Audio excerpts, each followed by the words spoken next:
राम राम। समाज के बीच में एक संदेश दे रहा हूँ। इस संदेश को सुनिए, विचार करिए और अधिक से अधिक लाइक शेयर करिए और हमारे चैनल को सब्सक्राइब करिए। मैं आप लोगों के बीच में बहुत ही उम्दा बात लेकर आया हूँ। अगर अच्छा लगे तो ठीक, बुरा लगे तो माफ करिएगा। सरकार जो पहले की थी या सरकार के पहले जो व्यवस्था थी, बाल विवाह में शादी तो होता था, लेकिन गौने के लिए 3 साल 5 साल लड़के लड़की को इंतजार करना पड़ता था।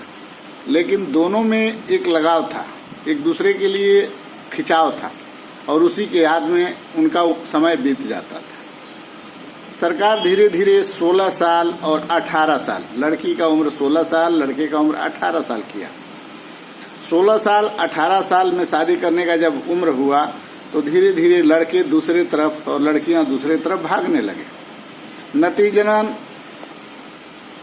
हमारे देश में कुव्यवस्थाएं बढ़ती गई और लड़के या लड़कियां गलत रास्ते पर निकलते गए, जिसके चलते आए जेल तरह तरह के मुकदमे से भर गए।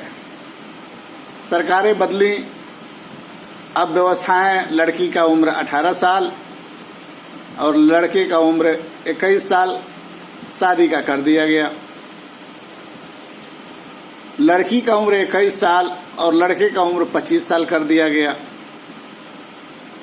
मैं इससे भी सहमत हूं, लेकिन तब जब बच्चे 25 वर्ष तक अपने को बचा के रखें, लड़कियां अपने को 21 वर्षों तक बचा के रखें और शादी जिससे हो उससे ही भोग करें, तो उनके घर में महात्मा गांधी जैसे, सुभाष चंद्र बोस जैसे, विवेकानंद जी महाराज जी जैसे, तुलसीदास जैसे, कबीर दास जैसे, रहीम दास जैसे, कालिदास जैसे, पार्वती जैसे, सीता जैसे, सती अनसुईया जैसे, सती सुलोचना जैसे और यहाँ तक कि गौतम बुद्ध की तरह बच्चे पैदा होंगे। लेकिन शादी से पहले जो भी लड़का और लड़की गलती कर गुजरते हैं, मोह बस, प्यार बस, पैसा बस, वो बस ये सोच के शादी विवाह करें कि शादी के बाद सिर्फ मुसरी पैदा होगी, मुसर भी होगा तो मुसर ही मुसरी की तरह ही होगा, शेर पैदा नहीं हो सकता है।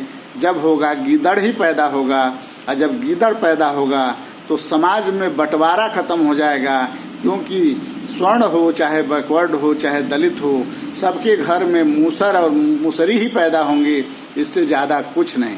मैं अपने बातों को विराम दूंगा, क्योंकि हमारे बात बहुत दूर की है। इस पर विचार करना होगा, गहन करना होगा और शास्त्र सम्मत के अनुसार, शास्त्र में बताए गए नियमों के अनुसार शादी के बाद भोग करना होगा। तभी हमारे देश में महापुरुषों की पैदाइश होगी, तब जाकर हमारा देश विश्व गुरु बनेगा, तब हमारा देश आगे बढ़ेगा। जय हिंद, जय भारत, जय सर्व समाज।